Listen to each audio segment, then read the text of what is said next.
여러분은 부모님의 진심을 글자로 본 적 있으신가요? 단순한 일기였다고 생각했습니다. 그저 오래된 공책, 읽을 수 없는 낯선 글자들. 하지만 그 글자 하나가 한 남자의 인생을 완전히 바꿔놓았습니다.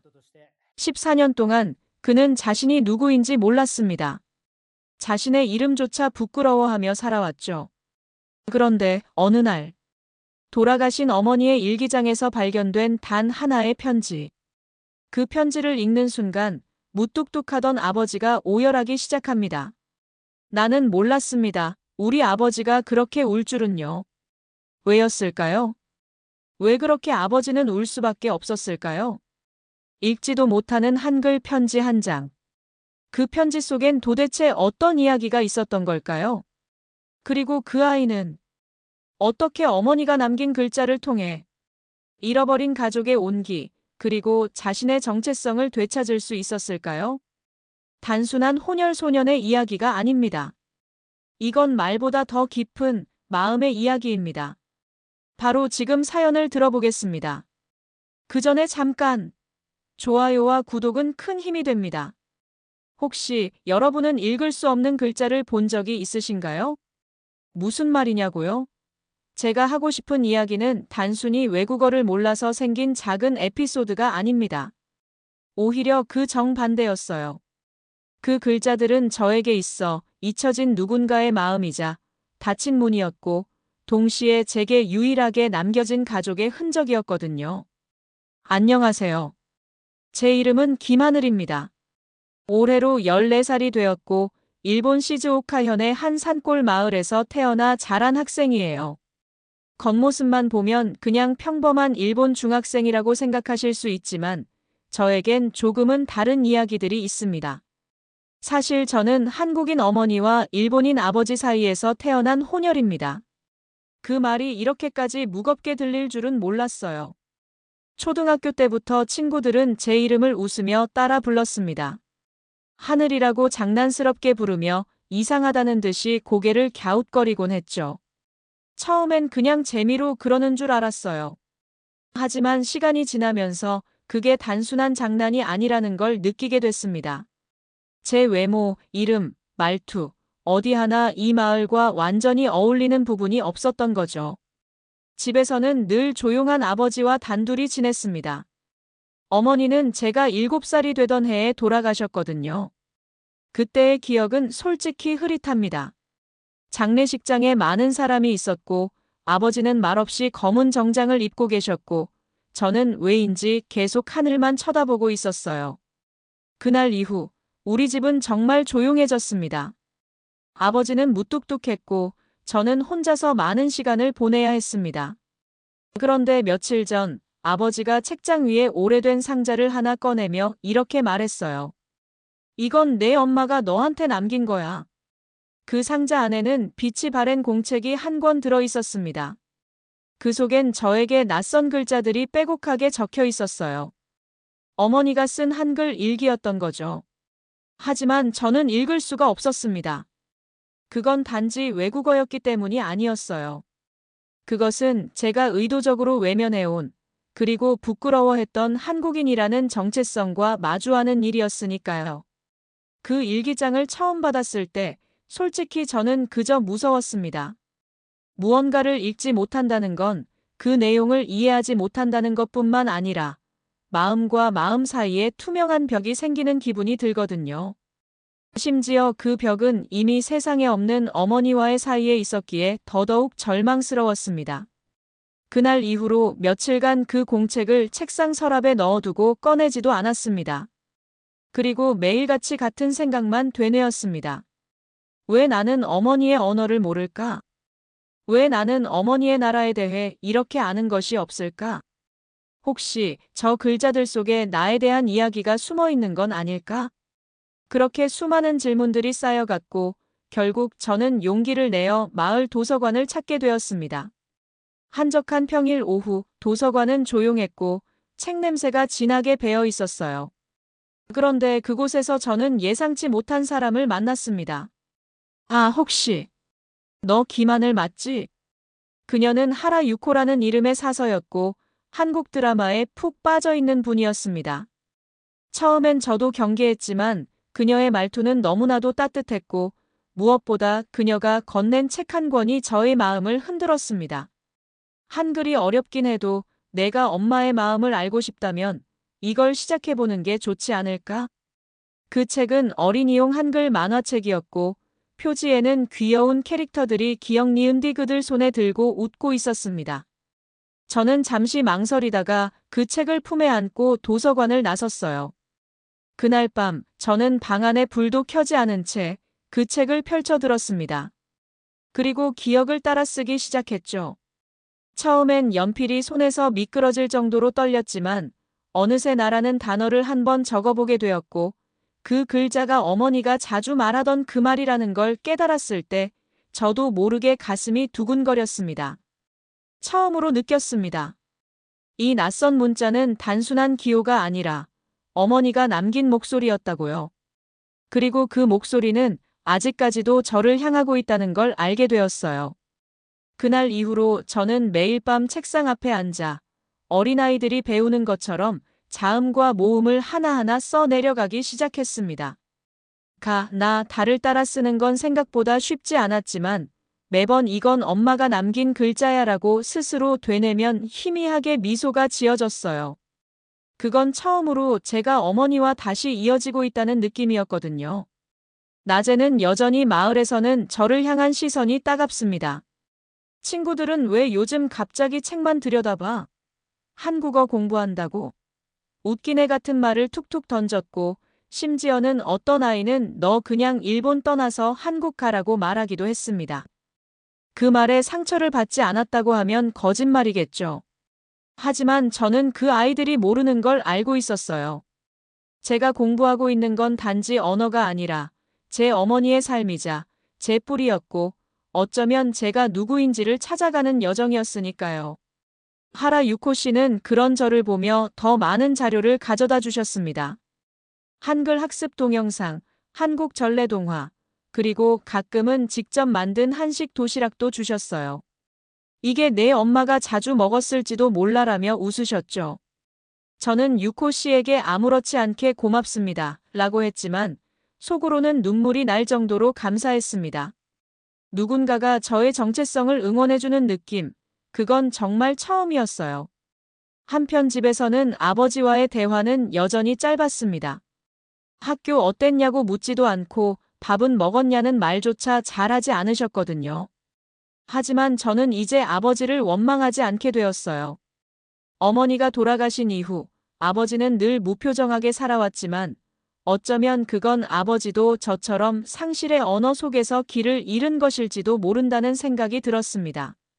그래서 저는 점점 그 낡은 일기장을 펼쳐보기 시작했습니다. 페이지마다 다른 날짜, 다른 글씨체, 그리고 종종 삐뚤어진 줄들. 어머니는 그 안에서 웃고 울고 때로는 제 이름을 적으며 마음을 기록하고 계셨습니다. 그리고 저는 그 글자들을 하나하나 해독해가며 어머니가 어떤 분이셨는지를 처음으로 알게 되었어요. 한 장, 두 장 넘길 때마다 느껴졌습니다. 어머니는 단순히 한국이라는 나라에서 온 분이 아니라 매일 저를 위해 울고 웃으며 살아간 한 사람이라는 것을요. 저는 그 일기를 통해 어머니가 얼마나 외롭고 또 강한 분이셨는지를 비로소 이해하게 됐습니다. 그리고 그 순간부터 저는 더 이상 한국어를 공부한다고 말하지 않았어요. 이제는 엄마의 말을 배우고 있어요라고 대답하게 되었죠. 사람들은 이해하지 못하겠지만 그게 제 진심이었습니다. 어느 날 유코 씨가 작은 제안을 했습니다. 하늘군, 혹시 내가 번역한 일기 중에서 가장 마음에 드는 문장을 나랑 같이 읽어볼래요? 그 문장은 어머니가 제가 8살이 되던 해에 적은 글이었어요. 오늘 하늘이가 유치원 발표회에서 노래를 불렀다. 끝나고 내 손을 꼭 잡더니 엄마 최고야라고 말해주었다. 이 아이가 나의 하늘이라는 게 믿기지 않는다. 나의 전부다. 그날 이후 저는 깨달았습니다. 어머니의 언어는 단순한 문장이 아닌 살아있는 기억이고 저를 향한 사랑이라는 걸요. 시간이 흐르면서 제 방 한쪽 벽에는 조그만 칠판이 생겼습니다. 유코 씨가 준 중고 벽걸이 칠판이었는데 거기에 하루하루 새롭게 배운 단어를 적어두었어요. 사랑, 기억, 행복, 그리고 하늘. 처음엔 그저 단어였지만 시간이 지날수록 그 말들이 저를 위로해주는 것 같았어요. 제가 한글을 배우는 모습을 아버지도 어렴풋이 눈치채셨던 것 같습니다. 어느 날 식탁에 앉아 밥을 먹던 중 아버지가 무심한 듯 묻더라고요. 요즘엔 뭘 그렇게 쓰고 있냐? 저는 놀랐습니다. 아버지와의 대화가 이렇게 길게 이어진 게 정말 오랜만이었거든요. 살짝 긴장했지만 솔직하게 말했어요. 어머니 일기를 조금씩 읽고 있어요. 그래서 한글을 배우고 있어요. 아버지는 고개를 끄덕였지만 별다른 말은 없었습니다. 다만 그날 이후로 아버지의 눈빛이 약간 달라졌다고 느꼈어요. 여전히 말은 없지만 가끔씩 제가 한글 공부를 하고 있는 책상 쪽을 슬쩍 바라보시는 모습이 보였거든요. 그 시선은 어딘가 아련하고 어머니가 남긴 무언가에 닿고 싶어 하는 듯한 슬픔이 섞여 있었어요. 일기를 다 해석하기까지는 시간이 꽤 걸렸습니다. 모르는 단어는 유코 씨에게 묻고 문맥이 이상하면 인터넷 번역기도 참고했죠. 그렇게 조금씩 하나하나 해석해 나갔습니다. 가끔은 오해하기도 했고 실수도 했지만 그 실수마저도 어머니와 대화하는 것처럼 느껴졌어요. 매일 밤 조용히 일기를 읽으며 엄마, 오늘은 이 문장을 이해했어요 라고 속으로 말하곤 했습니다. 그러던 어느 날 아주 특별한 문장을 발견했습니다. 일기장의 마지막 페이지 근처였어요.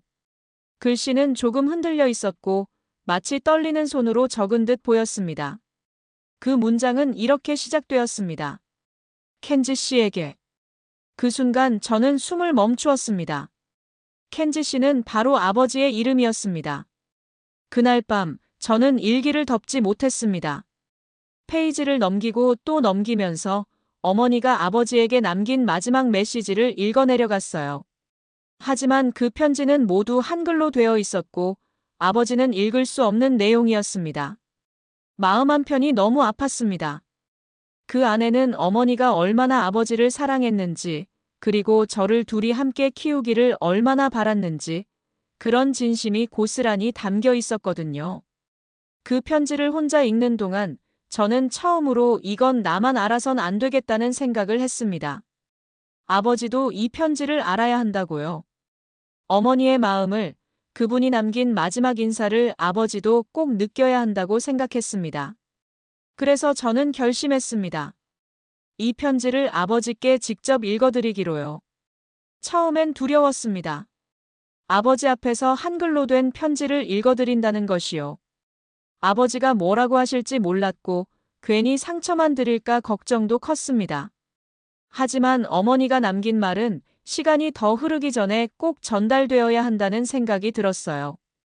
그래서 저는 며칠간 틈날 때마다 그 편지를 소리내어 연습했습니다. 발음이 이상하진 않은지, 억양은 자연스러운지, 중간에 울컥할까봐 숨 고르는 부분까지 연습하고 또 연습했습니다. 그리고 마침내 그날이 왔습니다. 조용한 주말 저녁이었습니다. 아버지는 텔레비전을 틀어놓고 식탁에 앉아 맥주를 한 캔 따셨습니다. 저는 떨리는 손으로 어머니의 일기장을 들고 조심스레 다가갔습니다. 아버지, 잠시 시간 괜찮으세요? 아버지는 눈을 돌려 저를 바라보셨고 저는 작게 고개를 숙였습니다. 이건 엄마가 마지막으로 남긴 편지예요. 다 한글로 되어 있어서 아버지는 못 읽으실 것 같아서 제가 읽어드리고 싶어요. 잠시 침묵이 흘렀고 아버지는 대답 대신 고개를 천천히 끄덕이셨습니다. 저는 일기장을 조심스레 펼치고 페이지에 적힌 글자 하나하나를 정성스럽게 읽어내려갔습니다. 켄지 씨, 당신은 조용한 사람이지만 저는 그 조용함 속에서 누구보다 따뜻한 마음을 느낄 수 있었어요. 당신이 제게 해준 밥, 문 앞에 놓인 우산, 말없이 건넨 손길. 저는 그 모든 걸 잊지 않을 거예요. 하늘이의 아버지로 살아줘서 고마워요. 읽다 보니 목이 메이고 중간중간 글자가 흐릿해졌습니다. 하지만 저는 멈추지 않았습니다. 그 편지는 단지 어머니의 고백이 아니라 아버지와 저를 다시 잇는 시리였거든요. 마지막 문장을 읽었을 때 저는 고개를 들 수가 없었습니다. 그런데 그 순간 아버지의 숨소리가 달라졌다는 걸 느꼈어요. 조용히 고개를 들었을 때 아버지는 두 손으로 얼굴을 감싸고 계셨고 그 사이로 흐느끼는 소리가 들렸습니다. 정화. 처음 듣는 이름이었습니다. 어머니의 이름을 아버지가 그렇게 부르시는 건 처음이었어요.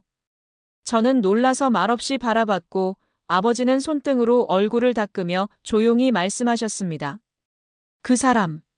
마지막까지 나 걱정만 했구나. 그날 이후로 저는 아버지의 눈을 똑바로 쳐다볼 수 있게 되었습니다. 그분도 마찬가지였어요. 우리는 더 이상 말없이 스쳐 지나가는 가족이 아니었고 서로의 마음을 모른 채 하루를 보내는 사이도 아니었습니다. 어머니의 편지 덕분에 우리는 서로가 얼마나 외로웠는지를 처음으로 깨달았어요. 이후로 아버지는 가끔 어머니의 사진을 꺼내어 보여주기도 하셨습니다. 이건 너 태어나기 전에 찍은 사진인데 엄마가 참 좋아했지라며 조용히 웃으셨습니다. 그런 순간마다 저는 마음 한쪽에서 알 수 없는 따뜻함이 번져가는 걸 느꼈어요. 하지만 바깥 세상은 그렇게 쉽게 달라지지 않았습니다. 학교에서의 따가운 시선, 마을 어른들의 소리 없는 거리감은 여전히 남아 있었어요. 어떤 아이는 저를 가리키며 조선인 피가 섞였다며 라고 말하기도 했고 어떤 어른은 저희 집 앞을 지나며 일부러 다른 골목으로 돌아가기도 했습니다. 그럴 때마다 흔들리는 마음도 있었지만 저는 한글을 통해 배운 가장 큰 가르침을 떠올렸습니다. 나 자신을 외면하지 말 것. 나의 이야기는 내가 만들어가는 것. 그리고 점점 제 안에 단단한 뿌리가 자라나고 있다는 것을 느꼈습니다. 그 뿌리는 일본도 한국도 아닌 그 사이에서 줄곧 흔들렸던 한 아이가 스스로 길을 찾아가는 과정이었어요. 어느 날 도서관에서 유코 씨가 말했습니다. 하늘구는 참 많이 달라졌어요.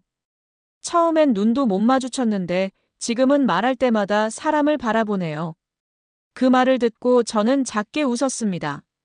한글이 저를 바꿨어요. 아니, 어머니가 남긴 마음이 저를 바꿨다고 해야 할까요? 그 순간 저는 정말 그렇게 믿었습니다. 시간이 갈수록 제 일상 속에 한글이라는 존재가 점점 더 커져갔습니다. 더 이상 단어와 문장을 외우는 것만이 아니었습니다. 어머니의 일기를 천천히 번역해 나가며 저는 세상의 이면을 보게 되었고 제 스스로도 몰랐던 저 자신을 마주하게 되었어요. 글을 읽고 그 안의 감정을 해석하는 것은 마치 제가 아닌 누군가의 삶을 대신 살아보는 기분이었습니다. 하지만 이상하게도 그 모든 감정이 낯설지 않았습니다. 오히려 너무 익숙했어요. 마치 제 안에 늘 있었던 이야기들을 누군가가 대신 글로 적어준 느낌이었죠. 하루는 일기장 속 문장 하나에 눈이 멈췄습니다. 어머니가 제가 4살 때 썼던 글이었는데 그날 저는 고열로 병원에 실려갔고 어머니는 병원 바닥에 주저앉아 눈물을 멈추지 못했다고 했어요. 그런데 그 다음 줄에 이런 말이 적혀 있었어요. 이 아이가 자라서 내가 어떤 사람인지를 기억해 줄까? 아니면 이 낯선 땅에서 나를 점점 잊게 될까? 혹시라도 그렇더라도 나는 이 아이를 누구보다 사랑했고 끝까지 지켜주고 싶었노라고 그 말만은 언젠가는 전하고 싶다. 그 글을 읽는 순간 제 손이 떨렸습니다. 그리고 처음으로 일기장에 얼굴을 묻고 엉엉 울었습니다. 어머니는 이미 그때부터 알고 계셨던 것 같았어요. 제가 자라면서 정체성의 혼란을 겪을지도 모른다는 걸요. 그래서 미리 이렇게라도 마음을 전하려고 일기를 남기신 게 아닐까 싶었습니다. 그날 이후 저는 매일 아침 한글 단어를 한 개씩 아버지에게 알려드리기 시작했습니다. 처음엔 아버지가 고개를 절레절레 흔들며 나는 이제 그런 거 안 외워져라고 했지만 어느새 메모지에 사랑, 기억, 행복 같은 단어를 붙여놓는 걸 즐기게 되셨습니다. 이게 무슨 뜻이더라? 아, 사랑? 맞아요, 사랑. 엄마가 자주 쓰던 단어예요. 그런 소소한 대화 속에서 우리는 점점 말이 아닌 기억으로 이어지는 대화를 나누게 되었죠. 어머니가 남긴 언어는 단순한 메시지가 아니라 아버지와 저 사이를 연결하는 다리였습니다. 학교에서는 여전히 갈등이 있었습니다. 저를 괴롭히던 아이들 중 한 명은 체육 시간에 저를 일부러 밀치며 이렇게 말했어요. 너 그 이상한 글자 아직도 배우냐? 쓸데없는 짓 하지 마. 그 말이 정말 아프게 들렸어요. 하지만 예전 같았으면 그냥 고개를 숙이고 말았겠지만 그날은 달랐습니다. 저는 천천히 그 아이를 바라보며 이렇게 말했습니다. 그 글자는 제 엄마가 남긴 말이에요. 저한텐 아주 소중한 말이에요. 당신이 이해 못해도 괜찮아요. 하지만 모욕하지는 말아주세요. 그 순간 체육 선생님이 뒤늦게 상황을 알아차리고 우리를 떼어냈지만 제 마음은 단단해졌습니다. 저는 처음으로 제 정체성을 부끄러워하지 않았고 제 어머니를 당당하게 말할 수 있었어요. 도서관에서는 유코 씨와 함께 한글 작은 책방이라는 코너를 만들었습니다. 아이들에게 한글 단어를 가르쳐주고 아주 간단한 한국 동요도 알려주는 시간이었죠. 생각보다 아이들이 재미있어 했습니다. 무궁화 꽃이 피었습니다. 게임도 해보고 이름을 한글로 적어주는 이벤트도 했어요. 그리고 그런 모습들을 보며 마을 어른들 중 일부도 서서히 관심을 가지기 시작했습니다. 한국어가 그렇게 재미있나? 예전엔 다 이상한 나라라고 생각했는데. 라는 소리를 들을 때면 제 마음이 조금은 위로받는 기분이었습니다.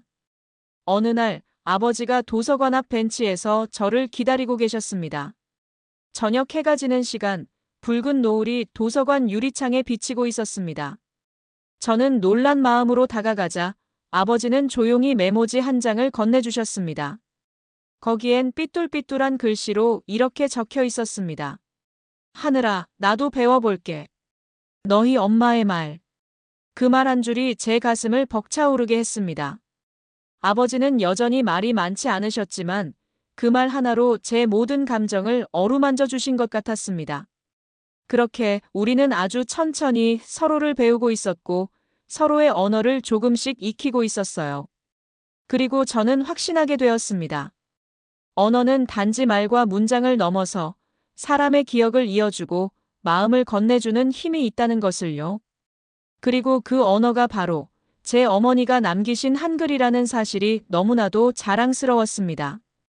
그 일이 있기 전까지만 해도 저는 아버지와의 관계가 많이 나아졌다고 믿고 있었습니다.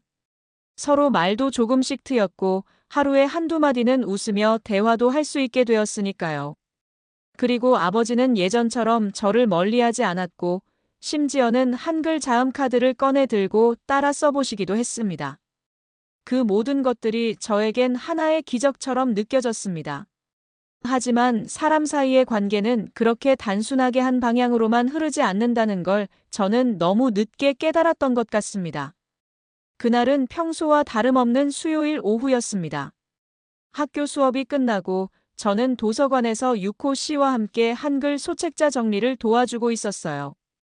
그런데 집으로 돌아가는 길목에서 저를 부르며 다가온 마을 주민 한 분이 저를 멈춰 세웠습니다. 나이가 꽤 드신 할아버지였는데 평소에도 저를 곱지 않게 바라보시던 분이었습니다. 너 아버지가 한국말 배우는 거 그만두라고 해. 창피하지도 않냐? 순간 숨이 턱 막히는 기분이었습니다. 저는 아무 말도 하지 못했고 그냥 고개만 숙인 채 돌아섰습니다. 그 말을 듣고 처음 느꼈던 감정은 분노나 서운함이 아니었습니다. 그냥 다시 현실이 저를 꾹 눌러버린 느낌이었어요.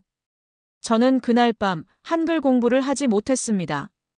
마음이 너무 복잡했고 괜히 아버지가 저를 미워하실까 두려웠거든요. 그런데 다음 날 진짜 문제가 생겼습니다. 저녁 식사 도중 아버지가 갑자기 무거운 목소리로 말을 꺼내셨습니다. 하늘아, 도서관에서 하는 그 활동. 잠깐 그만두는 게 어떻겠니? 그 말이 끝나자마자 제 손에 들린 젓가락이 허공에 멈췄습니다. 믿을 수가 없었습니다. 그토록 저를 이해해주던 아버지가 왜 갑자기 이런 말을 하시는지. 저는 조심스럽게 물었습니다. 왜요? 혹시 누가 뭐라고 했어요? 아버지는 대답하지 않으셨습니다. 그 침묵이 너무 길게 느껴졌고 저는 참았던 감정이 터져나와 버렸습니다. 아버지도 결국 그 사람들이랑 똑같은 거예요? 엄마 말 배우겠다고 하더니 결국 부끄러우세요? 제 목소리는 떨렸고 눈가엔 벌써 눈물이 맺히고 있었습니다. 아버지는 무겁게 숨을 들이쉬고는 조용히 말씀하셨습니다. 그런 뜻이 아니야. 그냥 내가 상처받는 게 보기 싫어서 그런 거야. 나도 더 이상 용기가 안 나고. 그 말을 듣는 순간 저는 아무 말도 할 수 없었습니다. 그리고 그날 밤 방으로 돌아와서 이불을 덮고 조용히 울었습니다. 화가 난 것도 아니었고 슬픈 것도 아니었어요. 그냥 너무 혼란스러웠습니다.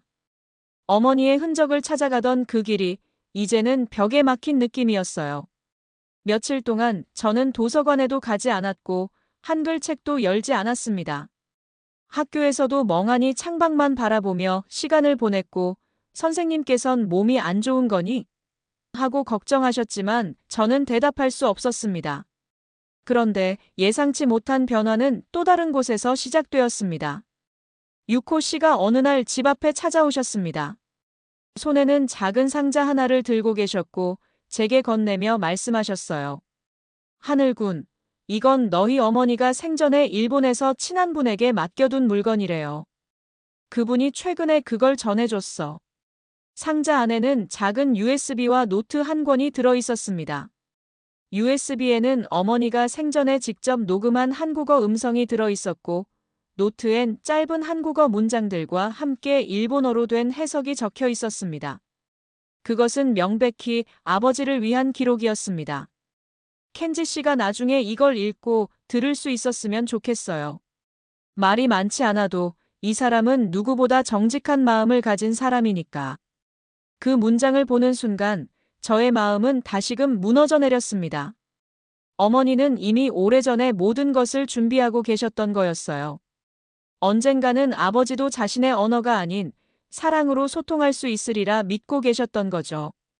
저는 그날 밤 아버지 방 앞에 조용히 노트와 USB를 두었습니다.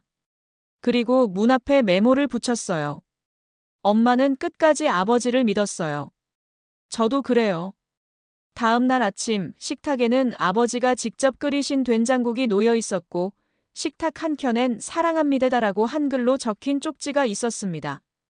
아직은 어색한 글씨였지만 그 어떤 말보다 따뜻한 한 문장이었어요. 그리고 저는 깨달았습니다. 마음은 언제든 오해받을 수 있지만 진심은 반드시 닿는다는 것을요. 그것이 바로 어머니가 남긴 가장 큰 가르침이었습니다. 그날 이후 며칠간 아버지는 말이 없었습니다. 아침엔 여전히 된장국을 끓여주셨고 저녁에는 제가 좋아하는 계란말이를 식탁 위에 조심스럽게 올려놓으셨지만 그 외에는 별다른 대화가 오가지 않았어요. 평소보다도 더 무거운 정적이 집안을 감싸고 있었습니다. 하지만 그런 고요 속에서도 저는 아주 미묘한 변화를 느낄 수 있었습니다. 예전 같았으면 저도 그 침묵 속에 묻혀버렸을 테지만 이제는 알고 있었어요. 아버지가 말없이 건네는 마음의 표현이 있다는 것을요. 하루는 아버지의 방에 불이 환하게 켜져 있는 걸 보고 문틈으로 조용히 들여다보게 되었습니다. 책상 위에는 그때 제가 남겨둔 노트가 펼쳐져 있었고 아버지는 안경을 걸친 채 작은 스피커에서 흘러나오는 어머니의 목소리를 듣고 계셨습니다. 어머니의 음성이 집안에 퍼졌고 아버지는 아주 천천히 그 음성을 따라 한글을 따라 읽고 계셨습니다.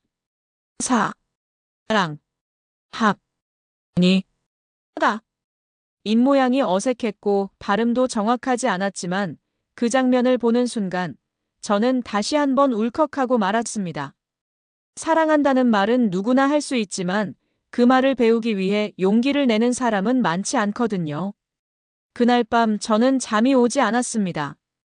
누군가를 이해하는 일이 얼마나 어렵고 또 얼마나 위대한 일인지 계속 생각하게 되었어요. 어머니가 떠난 지 오랜 시간이 흘렀지만 그 사랑은 여전히 남아 있었고 그 사랑이 이제야 다시 피어나고 있다는 사실이 마음을 뜨겁게 만들었습니다. 며칠 뒤 도서관에서 유코 씨와 함께 정리하던 책장 한켠에서 작은 쪽지가 발견되었습니다. 그것은 예전에 유코 씨가 적어둔 메모였는데 그 위에는 이런 문장이 적혀 있었습니다. 언젠가는 그 아이가 웃으며 자신의 이름을 말할 수 있게 되기를. 그 글을 보는 순간 저는 제 이름을 또렷이 속으로 되뇌었습니다. 김하늘. 이 이름은 이제 더 이상 저를 괴롭히는 낯선 상징이 아니었습니다. 그것은 어머니가 지어주신 하늘을 닮은 이름이었고 아버지가 이제는 스스로 적어보려 하는 이름이기도 했어요. 그 후 아버지는 제가 도서관에서 하는 한글 활동을 더 이상 말리지 않으셨습니다. 오히려 어느 날은 저와 함께 도서관에 찾아와 하늘이가 책 정리 잘하죠? 라고 유코 씨에게 묻기도 하셨어요. 그 짧은 질문 하나에 저는 눈물이 날 뻔했죠. 그리고 아버지가 처음으로 사람들 앞에서 한글로 인사한 날이 있었습니다. 작은 한글 수업 발표회 자리에서 아이들이 감사합니다라고 적은 카드들을 들고 있을 때 아버지가 무대 뒤에서 조용히 입을 열었습니다. 저는 김하늘 아빠입니다. 감사합니다. 엉성한 발음이었지만 그 어떤 발표보다 더 큰 박수를 받았습니다. 유코 씨는 옆에서 조용히 박수를 치며 저를 바라보셨고 저는 고개를 끄덕이며 아버지를 향해 미소 지었습니다. 그날 저녁 아버지와 저는 함께 저녁을 먹으며 오랜만에 웃었습니다. 그리고 아버지가 작은 봉투 하나를 내밀었어요. 그 안에는 오래된 사진 한 장과 한글로 또박또박 적은 글이 들어 있었습니다. 정화야, 우리 하늘이 잘 키웠어. 너 없이도 우리 둘이서. 저는 아버지를 바라보다가 조용히 말씀드렸습니다. 아버지, 이제 우리 셋이 함께 사는 것 같아요. 엄마가 남긴 말이 계속 우리 곁에 있으니까요. 그 말에 아버지는 고개를 끄덕이며 작은 한숨을 내쉬셨습니다. 그건 후회의 한숨이 아니라 긴 세월을 건너와 마침내 닿은 안도의 숨결이었습니다. 그렇게 우리는 어머니가 남긴 한글이라는 언어로 다시 가족이 되어가고 있었습니다. 말이 부족했던 가족 마음을 전하지 못했던 시간들 모두가 한 글자씩 해석되어 가고 있었어요. 그리고 저는 이제 두려움 없이 말할 수 있습니다. 저는 김하늘입니다. 한국어로 이름을 부르면 더 따뜻한 그 이름, 제가 사랑하는 이름입니다. 그 후로도 아버지는 매일 한 단어씩 한글을 노트에 적기 시작하셨습니다. 처음엔 짧은 단어들부터 시작했어요. 하늘, 밥, 고마워. 그 다음엔 점점 길어진 문장들로 넘어가셨고 어느 날은 이렇게 말하시더군요. 오늘 배운 말은 괜찮아요였어. 그 말이 왜 그렇게 따뜻하게 들리는지 모르겠다. 저는 작게 웃었습니다. 괜찮아요는 한국어에서 참 신기한 말입니다. 위로와 격려, 용서와 다짐이 모두 담겨 있거든요. 그리고 아버지가 그 단어를 입에 올린 순간 저는 그 말이야말로 우리가 서로에게 오랫동안 하고 싶었던 말이라는 걸 깨달았어요. 시간이 조금씩 흐르며 마을 사람들의 시선도 서서히 변화하기 시작했습니다. 물론 여전히 날카로운 시선을 보내는 분들도 있었지만 이상하게도 저희 집 앞을 지나는 사람들이 인사를 먼저 건네는 일이 생기기 시작했어요. 아버지가 도서관에서 한글 배운다면서요? 대단하네. 하늘이는 공부도 잘하고 착하더라. 예전엔 우리가 너무 편견을 가졌던 것 같아. 그 말을 들을 때면 제 마음속 어딘가에 깊이 박혀있던 앙금이 조금씩 녹아내리는 걸 느꼈습니다. 그리고 그 앙금이 사라질수록 제 마음에는 어머니의 말들이 선명하게 자리를 잡아갔습니다. 어느 날 도서관에서 작은 전시회를 열게 되었습니다. 한글로 말해요라는 이름의 전시회였고 제가 번역한 어머니의 일기 중 일부와 아버지가 새롭게 쓴 한글 글귀들을 함께 전시하게 되었어요. 벽면에는 다양한 사람들의 한글 이름이 적혀 있었고 그 옆에는 내가 처음 배운 한국어 단어라는 주제로 아이들이 적은 문장들도 있었습니다. 그 전시회는 생각보다 많은 사람들의 관심을 받았습니다. 어떤 노인은 이렇게 예쁜 글자인 줄은 몰랐네라며 감탄했고 어떤 학부모는 자신의 아이가 적은 안녕하세요라는 글씨를 핸드폰으로 사진 찍으며 웃고 있었어요. 그런 모습을 바라보며 저는 마음속으로 어머니에게 조용히 속삭였습니다. 엄마 봤죠? 지금 여긴 엄마가 남긴 말로 가득해요. 전시회 마지막 날 유코 씨는 작은 편지를 제게 건넸습니다. 손글씨로 정성껏 쓴 그 편지에는 이렇게 적혀 있었습니다. 하늘군, 너는 단지 글자를 배운 것이 아니라 사람들의 마음을 움직였어요. 그리고 그 모든 시작은 너의 용기였다는 걸 잊지 말아요. 저는 그 편지를 가슴에 품고 집으로 돌아오는 길, 오랜만에 마을 언덕에 올라가 하늘을 올려다봤습니다. 어릴 적 어머니의 손을 잡고 이 언덕에서 풍선을 날리던 기억이 문득 떠올랐어요. 그리고 그날처럼 저는 조용히 한 단어를 하늘을 향해 외쳤습니다. 사랑해요. 그건 어머니에게도 아버지에게도 그리고 이제는 저 자신에게도 전하는 말이었습니다. 저는 더 이상 혼혈이라는 단어에 움츠러들지 않았고 한국이라는 뿌리를 부끄러워하지 않았습니다. 오히려 그 사실이 저를 더 특별하게 만들고 더 깊게 만들며 더 강하게 만들어 주었으니까요. 그리고 저는 마침내 저 자신을 온전히 소개할 수 있게 되었습니다. 안녕하세요. 저는 김하늘입니다. 한국어로 하늘. 이 이름이 저의 뿌리입니다. 어느 봄날 아침이었습니다. 하늘은 고요했고 바람은 부드러웠습니다. 저는 아버지와 함께 어머니의 묘지를 찾았습니다. 그날은 어머니의 기일이었고 해마다 이날은 아버지도 말수가 적어지는 날이었어요. 하지만 올해는 달랐습니다. 아버지는 평소보다 일찍 일어나신 후 정성스럽게 셔츠를 다려 입으셨고 손에 뭔가를 꼭 쥔 채 제게 말씀하셨어요. 하늘아, 이건 내가 직접 쓴 거야. 너랑 같이 읽어주고 싶다. 아버지의 손에 들려있던 건 한 장의 편지였습니다. 조심스럽게 접힌 흰 종이에는 또박또박한 한글 글씨가 적혀 있었어요. 저는 살짝 놀라며 아버지를 바라봤습니다. 혼자서 썼어요? 아버지는 고개를 천천히 끄덕이셨어요. 응. 틀린 것도 많을 거야. 하지만 너희 엄마한테 내가 꼭 전하고 싶었거든. 그 편지는 아주 짧지만 강렬한 내용이었습니다. 어색한 문장, 불안한 맞춤법 속에서도 오히려 그 불완전함이 진심을 더 깊게 전달해 주었습니다. 정화야, 오랜 시간이 지나서야 너에게 말할 수 있겠구나. 미안했고 고마웠고. 우리 하늘이는 잘 자라고 있어. 너 대신 내가 끝까지 지켜줄게. 사랑한다. 그 문장을 함께 읽으며 저는 눈시울이 붉어졌습니다. 아버지는 잠시 눈을 감으시더니 손으로 조심스럽게 어머니의 묘비에 편지를 올려두셨습니다. 바람이 살짝 불어 편지 모서리를 흔들었고 그 풍경은 마치 어머니가 그 편지를 받아 읽고 계신 듯한 착각을 일으켰습니다. 그날 이후 저는 제 이름을 당당하게 말할 수 있게 되었습니다. 어릴 적엔 낯설기만 했던 김하늘이라는 이름이 이제는 제게 가장 자랑스러운 이름이 되었어요. 사람들은 여전히 질문합니다. 한국인이야? 일본인이야? 저는 그럴 때마다 이렇게 대답합니다.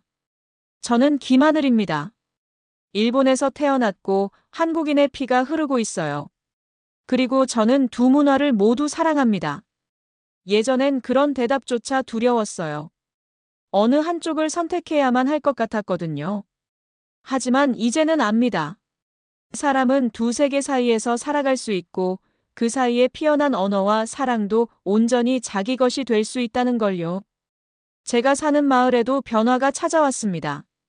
도서관의 한글 코너는 이제 마을의 명물이 되었고 가끔은 외지에서 일부러 찾아오는 사람들도 생겼습니다. 유코 씨는 아이들을 위한 한글 캠프를 계획 중이고 저는 그 캠프에서 보조 선생님 역할을 맡기로 했습니다. 아버지는 요즘 한국어 일기를 쓰기 시작하셨어요. 매일 한 문장씩 아주 짧은 글이지만 그 안에는 하루하루의 감정이 녹아 있습니다. 저는 아버지의 글을 볼 때마다 어머니가 남긴 그 일기장을 떠올립니다. 어쩌면 지금 어머니와 아버지는 언어의 시간 속에서 다시 만나고 계신 건지도 모르겠어요. 그리고 저는 그 두 분 사이에서 새로운 세상을 살아가고 있습니다. 더 이상 외롭지 않습니다. 더 이상 흔들리지 않습니다. 저는 이 길이 얼마나 외롭고 얼마나 험한 길이었는지 알기에 지금 이 순간이 얼마나 소중한지도 압니다. 혹시 지금 이 영상을 보고 계신 분 중에도 자신이 어디에 속하는지 몰라 방황하시는 분이 계신가요? 누군가와 말이 통하지 않아 오해받고 외면당하고 마음을 닫게 된 적 있으신가요? 그렇다면 한 가지 말씀드리고 싶습니다. 언어는 단지 도구가 아닙니다. 그것은 누군가의 삶이고 기억이고 사랑입니다. 그리고 그 언어를 배우고 이해하려는 순간 우리는 단지 지식이 아니라 누군가의 세계 전체를 받아들이는 겁니다. 저는 한글을 통해 어머니를 다시 만났습니다. 그리고 아버지를 이해하게 되었고 마침내 저 자신을 받아들일 수 있게 되었어요. 이 모든 것은 단 하나의 낯선 글자에서 시작되었습니다. 기억. 이 첫 글자가 저에게는 하나의 문이었습니다. 그 문을 열고 들어갔을 때 저는 제가 누구인지를 비로소 알게 되었습니다. 그래서 지금 이 순간 이 영상을 보고 계신 모든 분들께 조심스럽게 말씀드립니다. 당신의 이름이, 당신의 말이, 당신의 뿌리가 아무리 낯설게 느껴져도 결코 포기하지 마세요. 언젠가는 그 모든 것이 당신을 가장 당신답게 만들어줄 거예요. 감사합니다. 좋아요와 구독, 그리고 여러분의 감동적인 사연도 댓글로 남겨주세요.